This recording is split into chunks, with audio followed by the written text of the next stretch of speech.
to many people in this case with the water treatment plant if something were to go wrong. Um, so it's Definitely. again really serious. I All right, agree I with think, James. Yeah, messing with water is one of the most despicable crimes. yeah, Sure. definitely. I mean, Yes. it could lead to some of the worst consequences. I see, Mm. let's see, on security forward. Wait, on security, I actually see us on security forward. I think, am I wrong? Can somebody on security forward tell me? I'm not sure about LinkedIn, but it seems like everything else is kind of catching up. In the Oh, chat, if you okay. want to let me know, if we are live or not, that would be very cool of you. Um, but yeah, so as Killian was saying, in this Yeah. case, oh yeah, we are live on LinkedIn.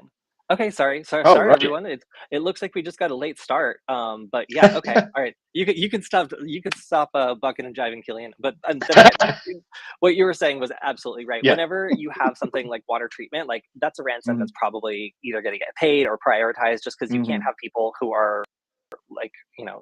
potentially at risk from that sort of thing. So any sort of attack from an insider or an outside group is going to cause panic, because the most common thing is like a ransomware thing where everything gets shut down or something malicious happens, and they demand money to Mhm. fix it. So these organizations are going to be super hair trigger about that sort of thing when it Mhm. comes to water, and especially with that many people relying on this water treatment facility. Yeah.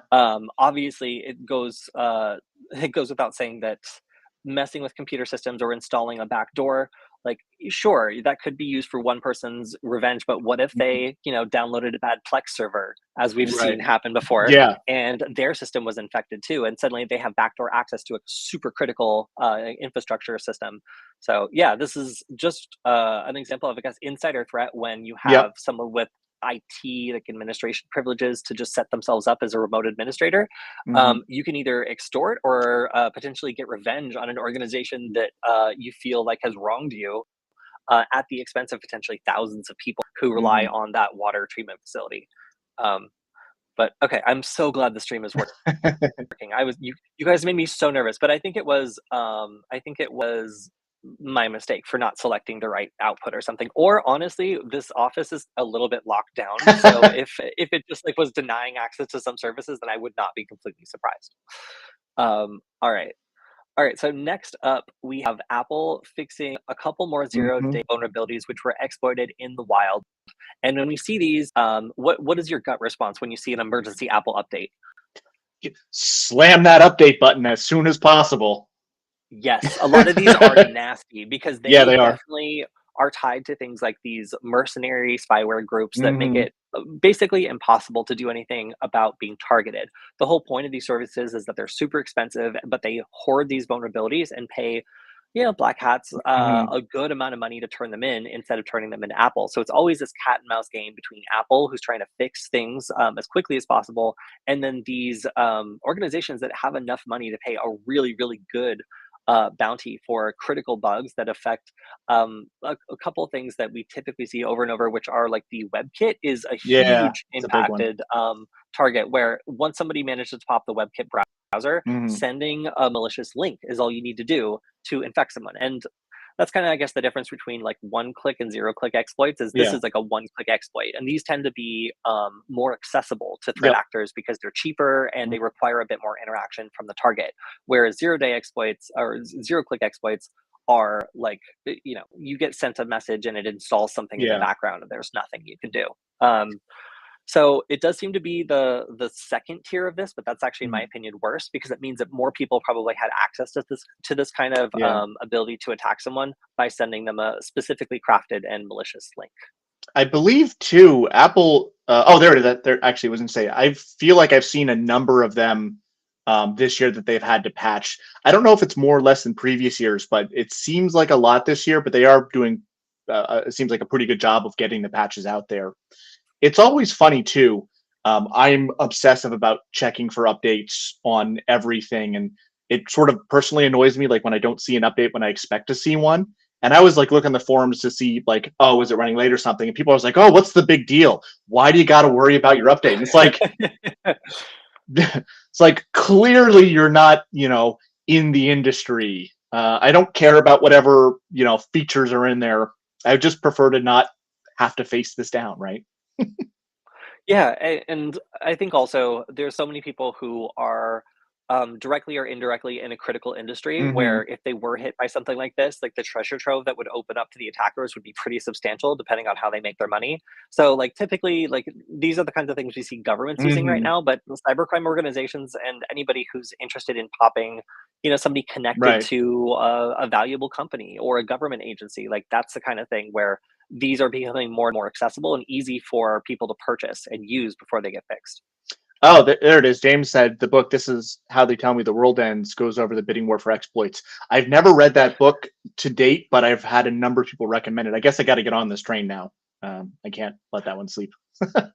Yeah, this has always been an evolving industry, and on the plus side, it does put pressure on companies like Apple Hmm. who make these critical products to finally pay a fair or even generous bug bounty, and really dedicate resources to security, because of the shift in how much black hats get paid, Hmm. by threat actors to develop this stuff and then create like a mercenary spyware company.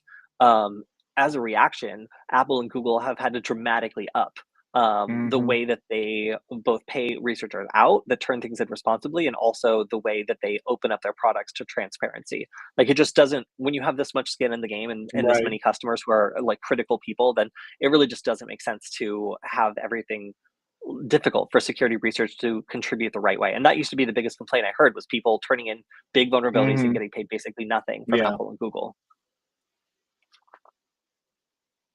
All right, so next up we have USB drive like attacks. Like what is that doing in 2023? So the tactic of infecting USB drives is very famous. It's not only been featured in Hmm. media, like Mr. Robot, but also it was a predominant way that Stuxnet got initially deployed to Hmm. its ultimate target of those centrifuges it destroyed.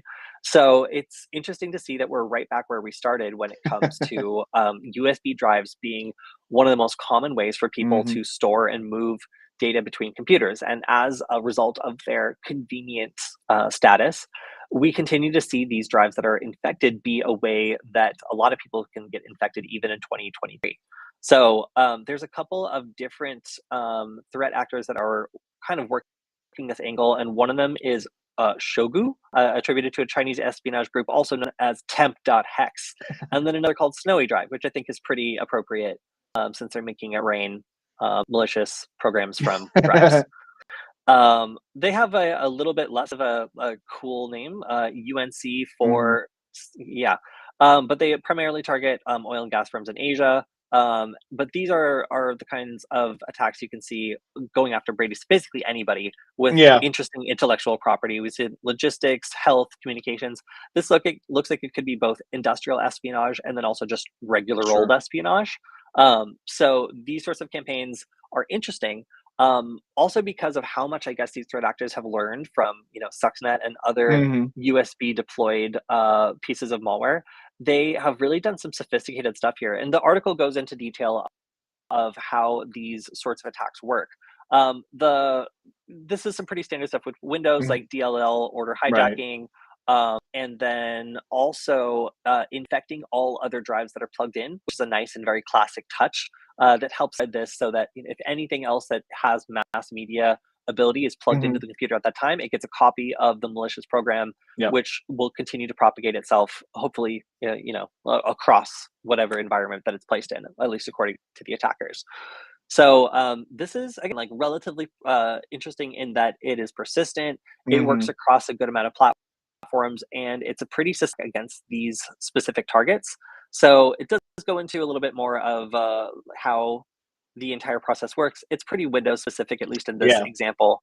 But it installs malware that is persistent. It's able to do all sorts of things like screenshotting, Hmm. uploading files, exfiltrating. It's basically everything you would need for an espionage, like a stealthy espionage attack, Hmm. or to up things to like a locker attack or a ransomware attack if you really wanted Right. to.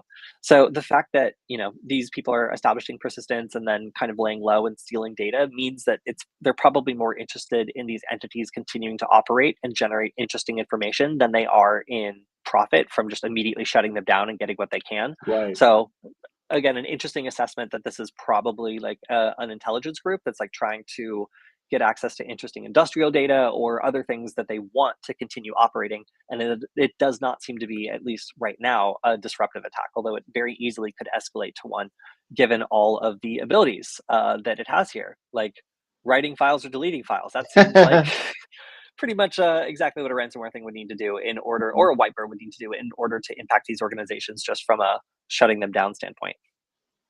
Yeah, it's funny. It's funny that this is still a thing, as you mentioned, in 2023. I remember much earlier in my career working with organizations that face this near constantly. Like someone would plug something in, and then the first thing it would do is establish persistency on that machine, and then it would also copy some stuff to anything that was like a map drive. So if you connect to the map drive, it would have some hidden files, or it would try and affect your computer, and it sort of just went around and around and around. It was a constant game of cat and mouse, and I'm not really nostalgic for those old days, but a little security nostalgia here with the attacks.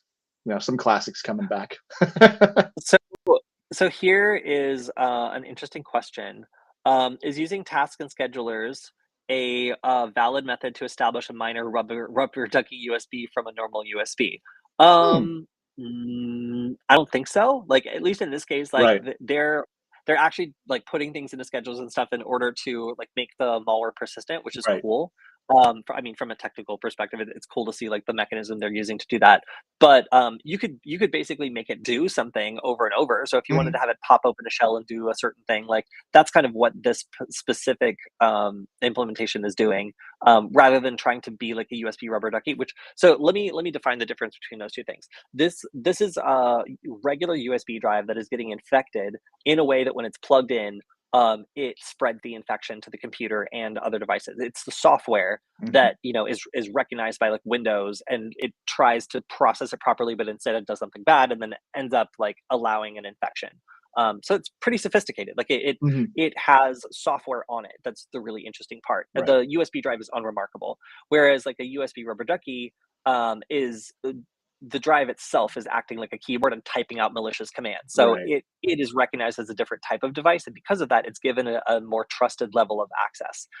This malicious USB drive is starting from the bottom. It doesn't have keyboard Mm. access. It can't type stuff in it. It really has to evade and make sure that it doesn't get caught while doing all these sneaky things. So I would say that these USB drive attacks are much more sophisticated than like a USB rubber ducky, just because they rely on very sneaky and evasive malware. Okay. Let's go on to the next one. So this is targeting people like you and me, Killian, Hmm. but also what I guess most hackers would consider to be script kiddies, like people that are Yeah. looking for an easy way to jump on a train of something that gives them power. So a lot of the time we'll see these fake exploits drop where like Hmm. the target is actually researchers, and it's Yep. people who are looking to try out a proof of concept. They could be like anybody from a red teamer looking to try a new Yep. tool to a blue teamer to trying to make sure that their infrastructure isn't vulnerable to this proof of concept. POCs, proof of concepts, are very valuable to us because it means we Yeah. can test out like an emerging vulnerability, and we can make sure that our own infrastructure is safe from it. So whenever people start spreading fake proof of concepts, it is very easy to have hackers get Mhm. tricked by it. So like I said, this affects anybody who is interested in Mhm. testing systems to see if they're vulnerable or not. So these were GitHub repositories that were actually hosting an old proof of concept, or like a proof of concept against like an old vulnerability that is unrelated to this one. Right. And it had garnered a good enough amount of interest because it is a high severity, use after free flaw impacting the Linux kernel, which is obviously, if you have an older version of Linux, then this is Mhm. something that is going to impact it. But yes, it was an old legitimate copy for another kernel vulnerability, and it did just go ahead and infect you when you ran it. So this is going to create a kworker file, adds it to the bash RC for persistence. So then you have a process that is going to start itself over and over. Mhm. And then the contacts the attacker's server and downloads and executes a Linux bash script from an external URL. So very kind of rudimentary, Yeah. but this is behavior that it's kind of live off the land behavior Yep. where rudimentary is actually good because you can guarantee that the tools that you need for your malicious script to run are going to be present on the person's computer. So by keeping it super simple and living off the land on this one, this seems like it's actually a pretty effective attack, and it goes Mhm. ahead and schedules itself. So if I would say like a casual Linux user who tries this out, nothing happens, it doesn't work. They're like, cool, my thing isn't vulnerable, or oh, Yeah, that thing that I'm testing isn't vulnerable, too bad, and then forgets about it. Like they would actually have a task scheduled to every time right. they restart their computer, begin the infection all over again um, from some pretty simple tools. So Yeah. It's don't it's trust the exploit interesting. code. Right, yeah, right. It's interesting though with these two stories back to back. This is just a Linux version of almost the exact same thing we talked about. I mean, the infection vector is different, but uses the scheduler to maintain persistence, lives off the land, in Windows, running PowerShell scripts as opposed to Bash in Linux. So it's interesting that the just to look at the compare and contrast. One system is not, I'm not going to say more vulnerable than the other ones, but it's easy to replicate the same techniques across multiple types of systems if you know what you're doing. Yeah. Yeah, and this in I mean, we see attacks against security researchers all the time, and this is a really common one. Another that we will see is like a social engineering attack Hmm. by like North Korean actors, where like they will um, say that they're working on a really interesting or spicy proof of concept and invite you to collaborate, but then Hmm. they'll just use like malicious npm like repositories to infect your computer, so that when you compile or build or attempt to run this thing Right. that you're helping on, it ends up just infecting you. But yeah, this is not new. So be on the lookout for that. Yeah, Lazarus. They're the Yeah. notorious ones that have been involved in targeting security researchers, because security researchers are great. They have elevated levels of access. Hmm. They tend to work with tools that might be valuable if you don't have access to them already. So being able to steal their tools, steal their exploits, and rifle through their research definitely seems like an easy way of getting a jump on finding vulnerabilities that maybe not everybody has access to yet. Right. All right, next up, we have Google Play forcing business checks to make sure that they end up in our news segment less. So we talk about malicious Google Play apps pretty constantly. Hmm. These will often siphon up lots of explicitly say they're going to, or maybe they'll do things like install secondary programs that have malicious Hmm. attributes later on. Google has traditionally not done a great job of this. They've kind of lagged it on being able to identify and take these down quickly. So Right. seeing that they are now stepping up in terms of requiring a little bit more information is part of them winning the whack-a-mole game of actually banning developers that do Hmm. this. So typically when they ban a developer, they can just pop up under a different name, and there's very little Right. verification done to make sure that it's not the exact same person that just got caught doing something bad. So being able to catch them quickly, or at least make it a little bit harder for them to pop up again under a new name. Honestly, this is probably going to upset some people. Like, Yeah. I have run multiple businesses before, and I don't think that they have a DUNS number because I think you have to pay for it. So creating like an additional, potentially an additional Yeah. burden on businesses that want to participate in this just makes it harder for legitimate developers to, like actually join and like contribute. But I would say, like, based on the amount of times that malicious developers have snuck through and managed to Hmm. get very, very popular apps up and in front of people, infecting lots of computers, it does seem to me that perhaps there is a problem here. Yeah. I mean, people complain about Apple's like walled garden and being very restrictive, but there's some benefit to that. There has to be a balance in there. What is James says $25? You're a developer. Maybe that's to get a DUNS number. I'm not sure. And then I think Apple requires $100, something like that. Maybe that's the per year for the developer fee. Not Yeah, much. yeah. Yeah, okay, that's not too much. It still is a burden. If you just want to be able Mm. to develop and publish an app, like it is a burden. Like if Hmm. especially if it's a free app or something like that, like having to pay to publish it on their platform is kind of a bummer. Like Hmm. and not everybody is gonna like that. But I would also say like Dun and Bradstreet is like a private company. So like I don't know, man. Like having like a private company step in as like the regulating agency for like people trying to submit like applications to the Google Play Store is a little weird, because it does kind of create no, it effectively creates a monopoly on the requirement for like getting into this business is working with this other private business. Right. So I mean, it's a little weird. I find it strange. Like I again, I as a business that has worked for a while, and I don't have a DUNS number. So like I feel like a Hmm. lot of other businesses would be a little annoyed by this extra step that they have to take. But yeah, for $125, I guess that's not too bad. But for some of the smaller developers or people that like just submit this like as a passion project, like creating the Right. extra burden is gonna annoy them. I mean, I kind of wonder if it's the same argument as when we were talking about developers for like NPM like refusing to do 2FA because like they Yeah. kept getting breached over and over and over, and finally they were just like, listen, like if you want to submit here, you have to have 2FA enabled. Yep. This I mean, 2FA doesn't cost $125, but Right.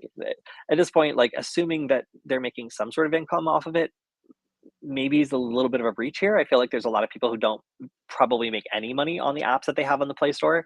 So is this for paid apps? Is this for free Mhm. apps? Like, do you now have to pay to put a free app on like Google? Like, kind of annoying. But we'll see. I do think that something needs to be done about this.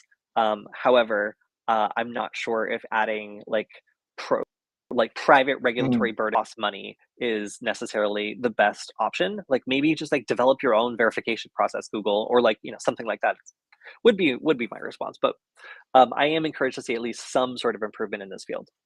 Yeah, something better than nothing, I suppose. Yeah.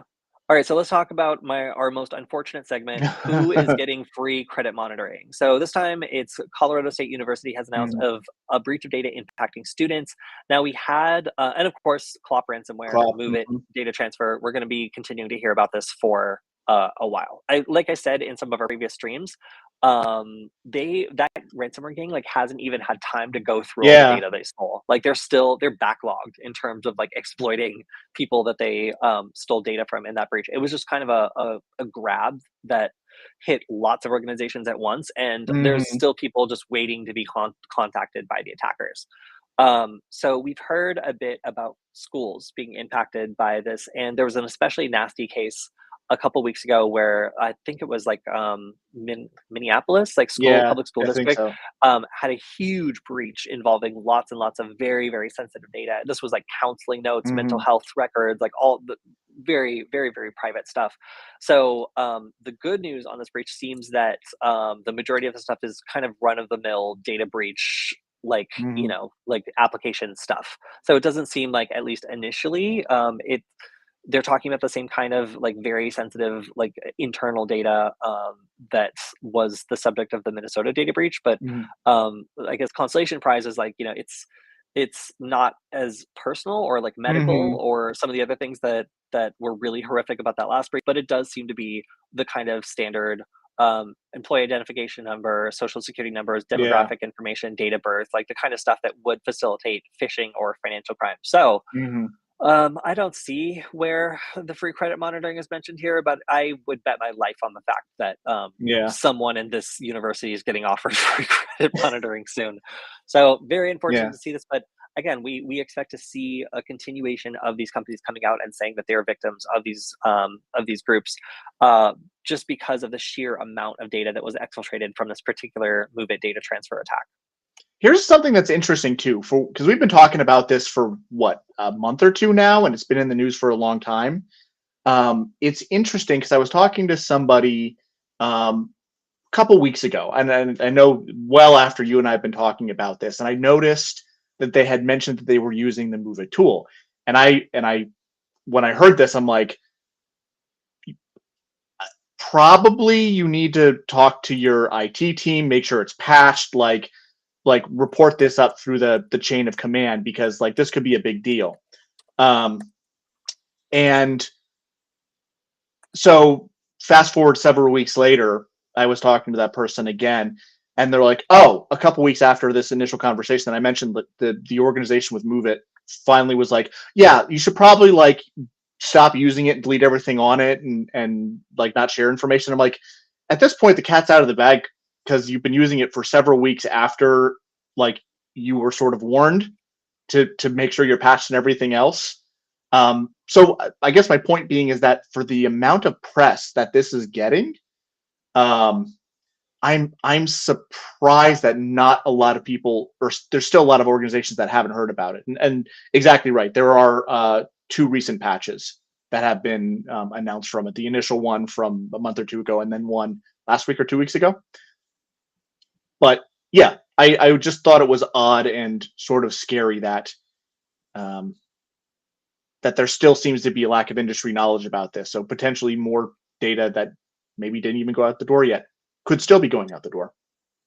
Okay, so I also very quickly looked up the DUNS number Mm. conundrum as I was making wild accusations about the price. It is free. However, it's only free if you've got time to wait. So you can pay like 200 some Mm. dollars to expedite it, which seems like some people maybe would need to, like if Yeah. like it takes a good amount of time to do it, or if there's suddenly a flood of people who are Right. applying, because suddenly it's now a requirement for a specific sector. Mm. So yeah, like I guess my new concern would be like we've seen, I think it was like in Israel, there was a bunch of government services where Hmm. somebody figured out they could automate scheduling appointments or like putting in requests, and then they ended up turning around and selling those appointments to people who Yeah. needed things urgently. So I don't know, just creating a bottleneck. We'll see how it goes. Mm. Maybe Duns and Bradstreet is like an absolute Bradstreet, sorry, is an absolute machine when it comes to getting through verifications, and we won't see any impact on that. But still, it is free, it turns out, Hmm. but only if you have time to wait. Yeah. I'll address this. Z says it's hard to miss the movie story. Everyone talks about it. Everybody in our world talks about it, but clearly not in the business world. Not all the time. Yeah, well, yeah. I mean, that's the thing. Like, there's always like a new noteworthy business coming out and saying, "Hey, Mhm. we got breached by this," and like we're in the process of figuring out what's happening. So it seems like it's been in the news for just months now, continuously, Mhm. and I think it'll continue to be in the news for months to Yeah. go as the negotiations drag on. All right, so next up, so we talked about the takedown of breach forums, Hmm. or just breached over the last several months, and now we have well, almost the conclusion. So we Yeah. have Palm pleading guilty to a number of different charges, including some surprising ones, but Wow. possibly related to the way that this service was used to distribute illicit goods. Hmm. So if you own a service and people are passing, lots of Hmm. different illicit things through it, you can expect to be charged with everything as the Right. facilitator of that crime. So, possessing the server of this organization makes you liable for everything passing through it. So while it isn't really mentioned too much through the charging document exactly where some of these things were found, you can kind of assume Hmm. that by owning and operating a server in which lots of people are exchanging illicit and sketchy data, Right. some of that data is going to be particularly egregious. And if you just don't care, well, you might end up caring when it comes to being responsible for what was on those servers Hmm. when they get seized. So some of these charges are extremely serious, and they carry, I think, it was 40 years. Yep, 40 I years of believe yes. imprisonment. Yeah. So yeah, it is looking pretty grim for Palm in terms of the amount of time that he'll be serving for this. It's also interesting to note that the second administrator of breach forums, Bakhmet, I think, Bakhmut, something like that. No, not that. He shut this down, or she shut this down immediately after Palm was arrested, Hmm. because they were concerned that the federal government had access to it. And they were Right. completely right. It was demonstrated in the charging documents that yes, the federal government did have access to all the servers. And I don't know if that second admin is gonna get a knock on their door at some point, but at least for Hmm. the other people who are involved in this scheme, it seems like the actions of that one person shut down what had become a pretty transparent window into this Hmm. trade. So pretty wild story. Yeah, and it seems like it rapidly drawing to a conclusion. We'll have to see what the actual sentence is going to be, probably in a couple weeks. But this Hmm. happened relatively fast. I think it was only like 2 months ago we were talking about Yeah. this forum going down and some arrests being made. So this was wrapped up relatively quickly. Hmm. All right, next up, Um, this is truly a unique and special idea. This was So let's say bold. uh, I can't I can't believe this one. All right, so let me try to sum this one up from what I remember. let's say that you're an IT employee who's disgruntled and you want to make some extra money. Maybe you like fast cars. Maybe you have a debt in Las Vegas. You lost everything. I don't know. Like, but either way, it is now desperate, and you have to find a way to make money. You're looking for opportunities, and then all of a sudden, your employer gets ransomwared, and you Right. have IT administrator access to the emails where the ransomware gang is sending their demands. So, ransomware gang comes in, kicks in the door, encrypts everything, and then tells the business that you work for that they need to pay a certain amount of money Hmm. or they're never going to get anything back. So this person's idea was to go into the email and change the Bitcoin wallet address that the ransom Hmm. was supposed to be paid to his own Bitcoin wallet address. So he was basically like attempting to cheat both the ransomware gang and the business he worked for Right. simultaneously. So that didn't work. It No. might have worked actually though, and that's why it was such a bold move. Hmm. Because had the employer decided, like, okay, we have to pay this ransom, they would have paid this guy. They never would have gotten any Hmm. response, and they would have been like, "Ooh, those ransomware rascals! Right. They never gave us back the key." And the Right. ransomware gang would have gotten maybe a reputational hit, which I'm sure they could probably survive. So what what of course actually happened was the company decided not to pay, and as a Hmm. result the FBI came in and started doing an investigation, and they immediately determined that one employee had like Yep. multiple sustained access to like high level email accounts with no verifiable reason. And through the course of the investigation, that employee attempted to delete the incriminating data from Hmm. their device, but ended up still having it being recovered Yeah. by the cybercrime team anyway. So, did I miss any details, Killian? No, that was it. And I mean, this was again, this I've seen this exact thing play out in a couple movies so far. Like the mob's after you, and you got to cheat both of them. But it was, I mean, the guy shot his shot. Um, I mean, that's what I'll He say. certainly did. He But certainly did. we talk about this. I mean, even here at Veronis, we talk about this, like monitoring. The email, how much people, some people at least, consider an email server basically like a file server, and we have to treat it as such because the amount of sensitive data that goes through there. We don't think about it. You pop it in an email, you go out and you send it out. um, so you have to monitor for that. You have to monitor for inappropriate IT admin access, and monitor the behavior to make sure it's not weird, because it's, again, a huge target that I think maybe is not the first thing that a lot of people think about. But this is something that we've been talking about, and I've been talking about for years now. So it's interesting to see almost like a fantasy scenario that we could make up for a demo or something play out in real life like this. Pretty interesting. Yeah, so looks like he received 3 years and 7 months in prison for blackmail and unauthorized access to a computer with intent to commit other offenses.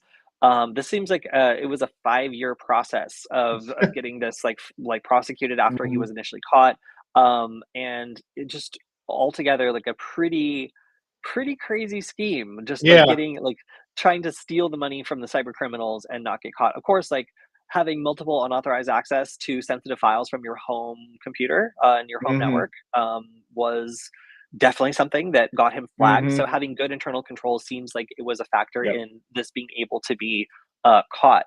Just because otherwise, I really don't know if there was no like logging, or if there was no way of, Right. or if he was like using a VPN to log into the company network. If all these were coming from like internal, or if they weren't flagged for being suspicious, then yeah, it definitely would have been possible that this could have actually Hmm. worked. I have to say, like, it's not altogether implausible that this scheme could have worked. Yeah, there's a And scenario. Hmm. yeah, and provided that it wasn't investigated thoroughly, like it's possible he might have even gotten away with it, because ransomware gangs don't exactly have the most stellar reputation when it comes Right. to like doing what they say they're going to do. All right, still very wild to me. All right, so Killian, do you remember what scareware is? Because I think that this is a very funny term for software, and it took me a minute to remember exactly what it's talking about. I read this a while ago, and I believe, and correct me if I'm wrong, it's basically like fake ransomware where it pops up and sort of acts like it is, but doesn't do anything. Is that more or less what it is? Yeah, so if you've ever Okay. been on a person's computer And like the second you open a web browser, it's just like, warning, warning, you've Yeah. been infected, you've got 10 Hmm. viruses, the CIA has hacked it, whatever. Those sorts of big fake banner Right. pop-ups like are literally just nuisance programs. Hmm. Like some of them like have evolved from adware where like Yeah. basically it'll pop up unwanted ads and like somebody gets a Cadillac. I don't know. Like, Hmm. but this sort of attack is directed towards fake customer service centers. So you'll typically, Hmm. like you'll really see this directed a lot of at like elderly people Yep. where Hmm. they will target and infect these computers with very low level adware that just like pop Yep. up like annoying things. And it could be something as simple as like a browser extension or something malicious that's put there. But either way, it allows them to create the feeling that something is very wrong. Yep. And by maximizing the threats and making it seem like that person's going to go to jail or pay a fine or something terrible is going to happen, it makes it so that if, people call into these call centers, they Hmm. end up giving over real money to get rid of it, and then they pat themselves on the back. So it's basically Yeah. Yeah. racketeering. They create the problem and then they sell the solution. It's true. Yeah. Yeah. So it looks like what was interesting about this was it was in Ukraine, and this was a 10-year hunt Hmm. by Interpol to track down the people who were making these like scam like call centers. Right. Apparently, it hit more than 300,000 people. Confirmed losses of 700,000 euros, which barely seems worth it. Yeah. And then yeah, that's pretty much it for that one. So it's just kind of interesting to see like who is responsible for Right. these things that primarily prey on like people who are not very tech savvy and think Hmm. that's very wrong and that they're running an unlicensed version of a program or like they've been Right. hacked or whatever. Yeah. I mean, I'm sure you have. I've cleaned a fair enough amount of these things off of friends and relatives' computers over the years. All right, so I've got a related story too. Hmm. So the FBI is reporting that tech support scams are now using shipping companies to collect cash. So let's say that they managed to get an elderly person with the scam Right. we were just talking about, and now the problem is like how does that person get paid? Like Hmm. if they set up a credit card like receiving company, they're going to get flagged and taken down the Right. second they get caught. They can really do these scams for longer if they are inventive about the way that people Hmm. pay them. So right now, if you work at Western Union or the gift card section of a Walmart, Yep. you already know the type. Like so, like a confused and upset like elderly Hmm. person comes up and asks for like $400 in gift cards. Like you're Hmm. gonna ask them why, and you might want to have a little sit down with them. And like at this point, like it's so common to have these Yeah. Western Union or gift card scams that they've basically switched tactics. So Killian, this tactic is ridiculous. They want you to take cash, put it in a magazine, and mail it to them. That is, wasn't that like the very first? Correct me if I'm on my history, but I'm pretty sure that was like the way that the very first like ransom like worked, where I forget the name of it, but this was like back in like the floppy days or something, where like you put in the floppy and it affected you, and they wanted you to mail like a check or something to a PO box somewhere. I forget the name of it, but that was like the very first like virus ransomware scenario. Like I want to say this was like in the 90s or could have been the late 80s. So we're going back to that. Yeah, I was amazed. So yeah, like not only are these scams kind of escalating, but you can see the kind of creativity these people are Hmm. having to do now in order to get around how profitable and how Hmm. widespread these scams are. Like I said, I hear stories from people who either work at Walmart's or who work at Western Unions talking about like how often they have to like counsel people that are victims of these scams. So at this point, I feel like those points have become like Hmm. the biggest most likely way for like one of these scareware people Yeah. to lose their bounty, is if somebody at the Western Union is just like, no, sweetie, like you don't want to send a gift card to, this random country. Like it's not real. Like here's a number to call. Right.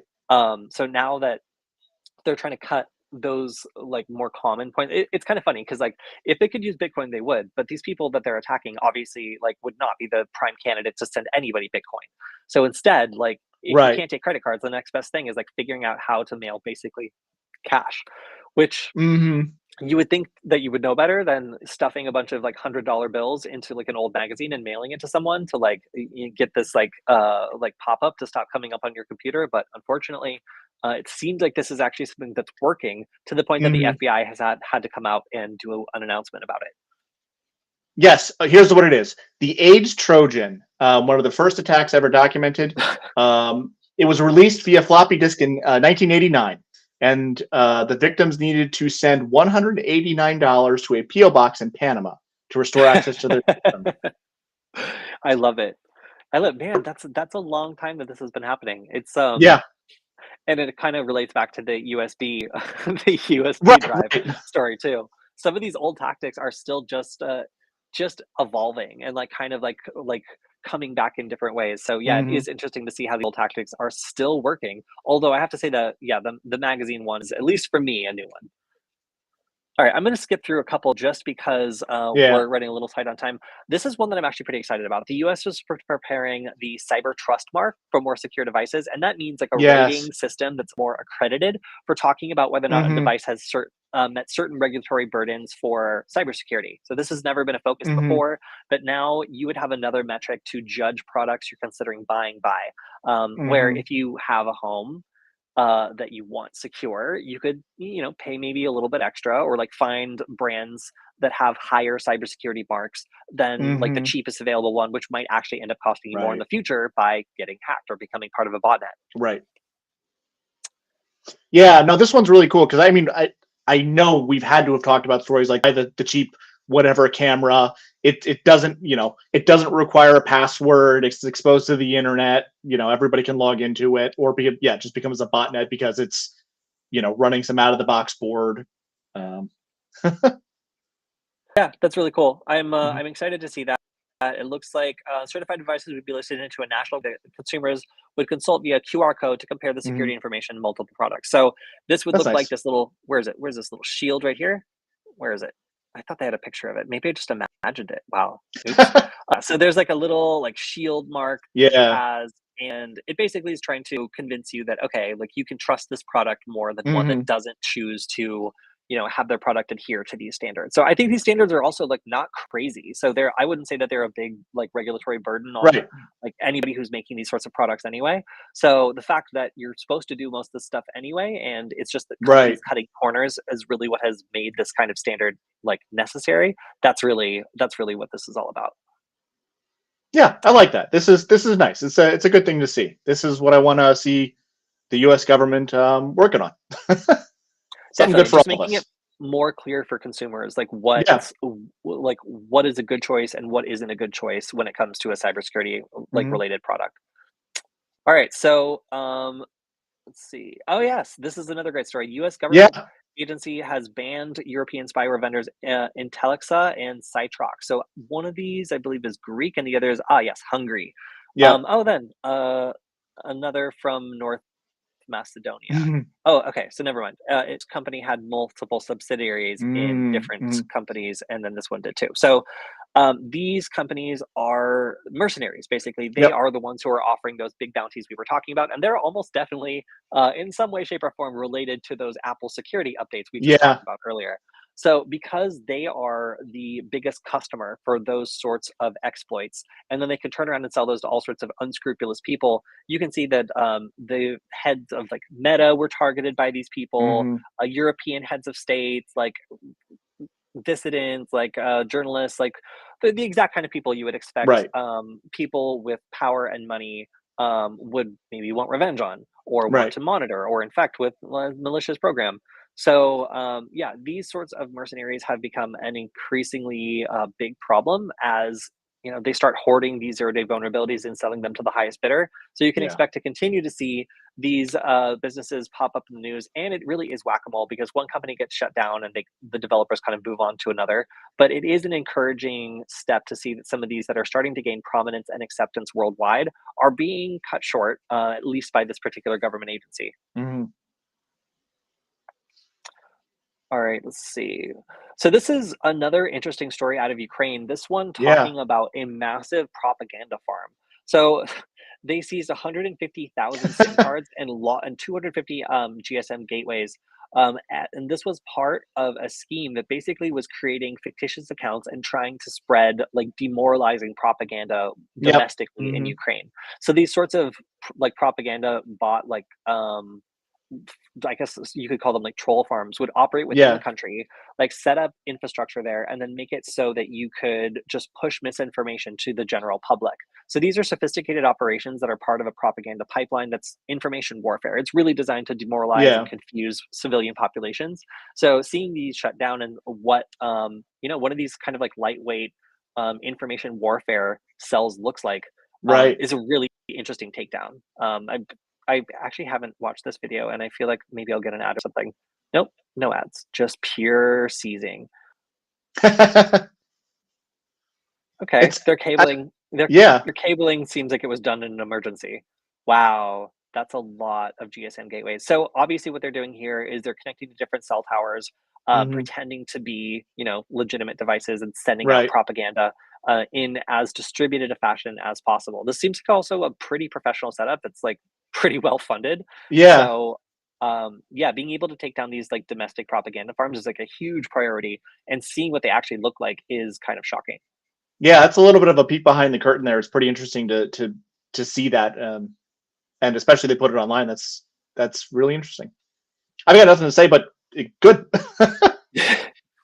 All right, so next up we have Norway banning behavioral ads by Facebook, Mhm. which I really hate this, by the way, but yeah, I think that this is in general a really good move because Yeah. behavioral based advertising is creepy and feels very Hmm. much like you should have some sort of consent. Yep. If you have like if you have the ability to have Facebook detect when you're sad or upset or like you've had a negative emotional Hmm. change and you're more vulnerable to buying something and selling that information to people who are eager to try to exploit you in that moment, that really feels like a breach of trust and like Yeah.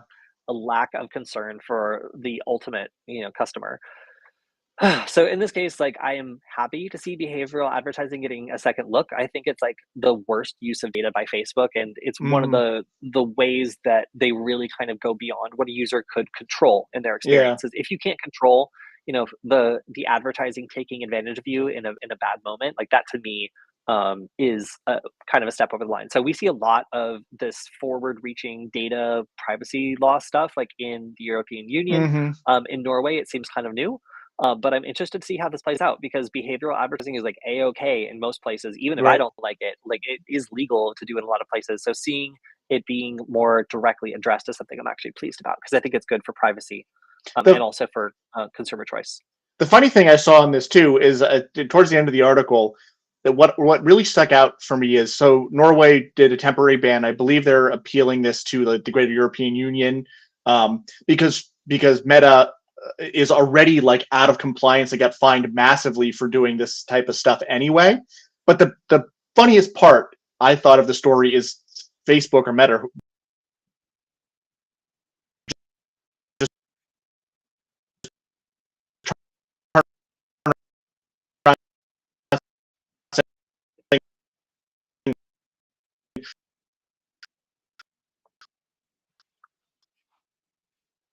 Hmm. I don't know if it's you or me, Killian, but you're coming in a little bit broken up. Um, I guess we'll find out in a second. Um, but we're also oh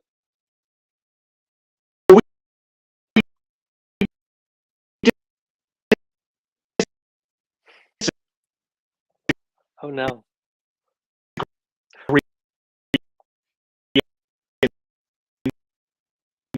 All right, I let's see. Let's see if I can bring Killian back. I'm sorry about that. It seems like we got almost all the way through the stream with only one major giant technical glitch. Let's see if if he can come back. If not, I also looks like Killian's back. no, Hello, weird. Killian. You don't seem like a robot anymore. Welcome back. I was just about to message you because I saw everything stop moving, and I'm like, did I break? Okay, it was just you for a moment, but Okay. it seems like we're all good again. So the last thing I was going to bring up, and that's just because the story is interesting, is hackers Hmm. using AI. So we've talked about how like hackers haven't really gotten into using AI for attacks that much Hmm. yet. Like maybe for like some phishing stuff, but it seems like there are now two different things emerging that are indicating an extreme interest in using AI.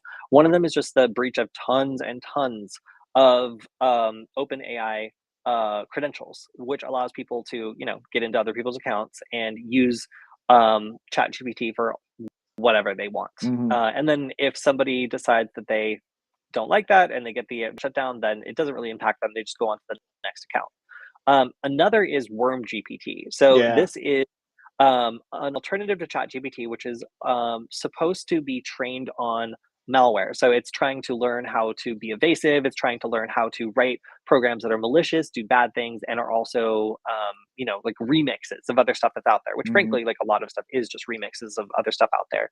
So I have not seen. I have not really seen like what exactly this looks like. I think that I don't trust code written by AI yet. Like, so Right. if I was like a black hat gang, like I really wouldn't be too hyped about that. However, as this points out, it does show potential for a business email compromise attack. Mhm. So you get in, you give it a bunch of examples of what like executive communications look like, and with the right amount of training data, the right amount of like samples, I think you could potentially use this to do a business email compromise attack and actually be able to, potentially, like breach an organization and then use this as a way to keep the conversation going in the correct tone, trying to get to the goal of like Mhm. swapping out like a bank account routing information or something like that.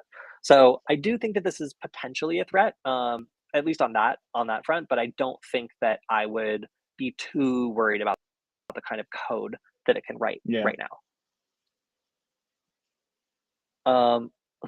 James says he would trust code that AI wrote on my computer. Well, I'm sure I'm sure you would, James. Kody, um, just go ahead and plug in this USB drive. It's where you can compile the code for the love language it. model. It's fine. Yes, I love it when my fans send me USB drives, please. So I think it might be about time for that tour if I can get this working. Mhm. Um, so Killian has also been to the North Carolina office and knows how fancy and nice it is. So let me see if I Mhm. can get this up. Okay. And give me just 1 second and I will take you guys on a quick tour. I'm actually going to turn off my headphones here.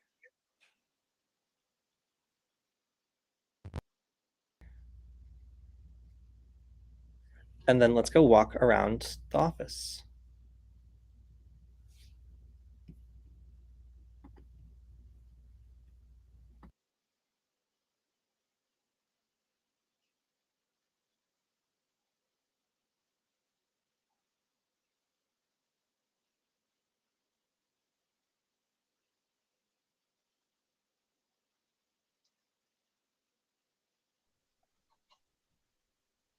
Okay, Killian, say something if you can hear me.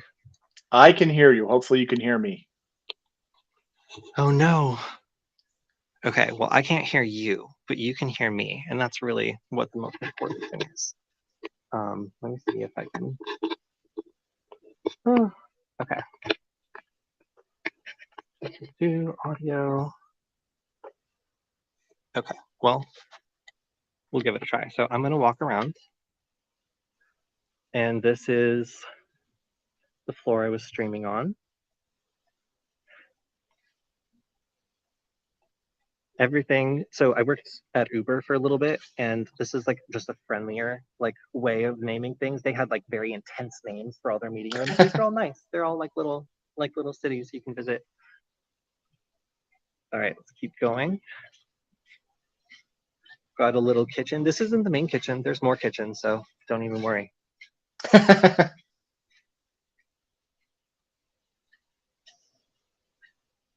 All right, we have the main. This is like the main deal. So when we did our conference here last time, we all get to hang out on these swings over here, Oh, there's the swing. I see it. which I swung until I got very sick. We've got this cool graffiti art on the walls, which I love street art. I love graffiti. So this is one of my favorite things about this office.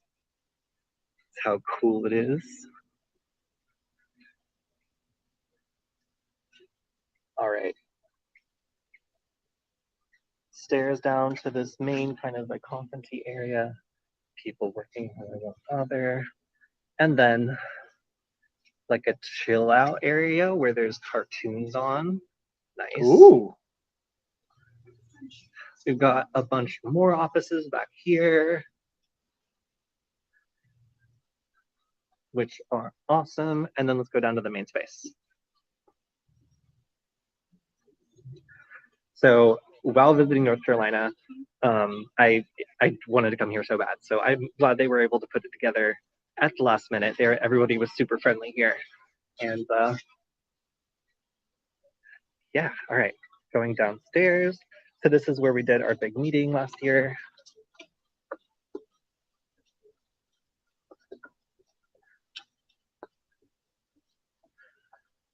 And there it is. The other thing is the floors here are concrete, and for whatever reason, the treatment that keeps them clean makes my shoes incredibly loud. And someone here says that it makes me sound like SpongeBob, just like squeaking with absolutely every step. So yeah. I guess it started. But anyway, so that is our little mini office tour.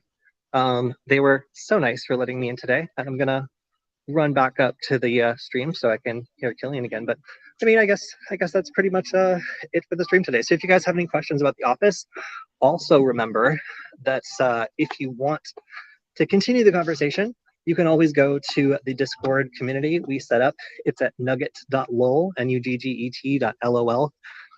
I just like that domain. I bought a bunch of .lol domains, and that's one of my favorites. And you can say hello. And also, if you want to support the stream and Veronis, you can go to veronis.com/Kody. That's Kody. And, they check to see how many people are going through that link to make sure that we are all paying attention and that people care about the stuff we talk about. So if you like the stream, if you want to support us, then all you got to do is go to veronis.com/Kody. And also, of course, check out our Discord. So I can see my computer. I'm almost there, but I'm also a little out of breath. This is a big office. It's huge. Just getting from one side to the other takes a while.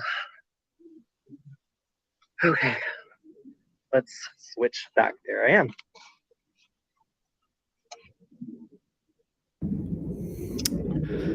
All right, so that's all I have for today. Let me exit out of this. Cool. Kilian, thank you for joining us. Thank you, everybody else, for hanging out with us on the stream. Yeah. Okay. So if you didn't see the kiosk, also, it was very cool. It was like a bunch of tech supplies that you would need, like working in an office like this, like everything from like a webcam to like other accessories. Super awesome. So being able to just go like tap your badge and then just get like an HDMI cable or like a webcam or something. Pretty nice, pretty cool. And I would say that also the kitchen here is really well stocked and very nice. Yeah, really, really nice office. I mean, they did a great job with it. I always like visiting down there. Kind of wish if I had to go to an office, that's the one it would be like, but I am not in North Carolina. I'm not really an office style person, but like No. as a base of operations when I'm traveling, I have to say this office is one of my favorite that I've ever been in. It's super friendly. The street art is just like really pretty and cool. And generally, like especially today, it's like so relaxed because a lot of people are working from home, I think. But I guess it gets really busy earlier in the week. It does, yeah. They were very nice to let me come in and get to hang out and do the stream with everyone. So barring the technical difficulties, I think this went pretty well. This is also the first time I've ever streamed from my camera, so I might try it out again soon. But yeah, thank you very much, everyone. We will see you next week where I will be in New York. I don't know if I'll be able to stream on Wednesday. We'll give it our best shot, but I will be live on Friday. So we'll see where I'll be, probably in New York. But it's been fun, Kilian. See you next time. Yeah. Take care. Bye.